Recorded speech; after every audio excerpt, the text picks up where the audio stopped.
muri Afurika y'Epfo. Abantu bari bemerewe kujya ku mazi, kujya kuryosha bari abazungu bonyine.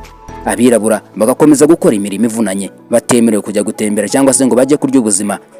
Bisi zari zigomba kurobanura nazo nk'ibisanzwe. Bisi ingendo zo mu muhanda, hari bisi y'abirabura, hakaba na bisi z'abazungu, zari zemerewe gutambuka nta muntu uzihagarika.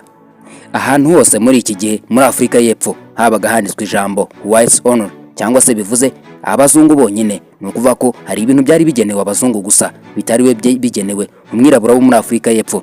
Nyamara bari abenegihugu, igihugu cyari cyabo, ariko muri iki gihe bari basa nkaho bakimuwemo, babayeho nabi bitendeye ku bukoroni, ndetse abazungu bapfinagaza babayobora mu gihugu cyabo.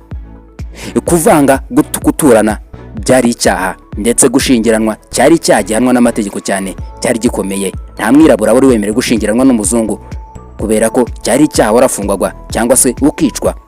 Abapolisi, abashinzwe umutekano mu gihugu cya Afurika y'Epfo